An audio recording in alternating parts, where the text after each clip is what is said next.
Somme baie onlangs lees ek die pragtige woorde van 'n vrou, Mary Crowley. En ek dink sy's baie tong in die kies aan die een kant en baie ernstig aan die ander kant toe sy nou hierdie geskryf het. Want dis hoe ek het ervaar het, toe ek het gelees het, en nou is jy lekker nuuskierig, jy wonder wat dit is, maar hier kom het. Sy sê, voor ek saans gaan slaap, gee ek al my bekommernisse van die dag aan die Here oor. Met ander woorde, ek let go. Daar gaan my bekommernis. Van my hande, ek gee dit oor in God se hande. Maar hoor nou, hier kom nou vir my die tong in die kies gedeelte. Hy gaan tog die hele nag wakker wees. Dis 'n geweldige waarheid ook aan die ander kant.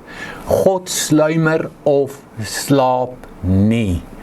Partykeer voel dit vir jou in jou lewe. Die Here slaap, die Here het jou vergeet, die Here sluimer in. Here, ek wil u net herinner, ek is hier en ek is bekommerd en ek het hierdie uitdaging en ek het hierdie probleem. Mary Crowley sê, gee jou bekommernisse vir die Here. Elke aand voor jy gaan slaap.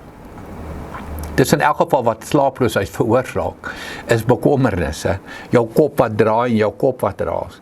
Van die Here slaap nooit nie. Hy gaan in elk geval nie slaap vanaand nie, so gee dit vir hom. Laat hy dit vir jou dra. Wat sê Matteus 6? Hoor 'n bietjie hierdie een skrifgedeeltjie.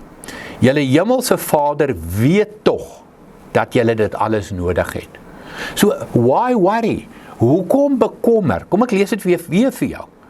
Julle hemelse Vader weet tog dat julle dit alles nodig het. Die vraag is net, glo ek en jy dit? Glo ek en jy dat die Here regtig weet wat jou behoeftes is, wat my behoeftes is?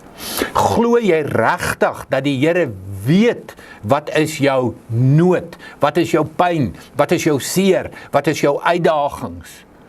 En ons moet by die punt kom wat ons sê, ons weet dat God weet wat ons nodig het, en daarom hoef ek my nie te bekommer nie.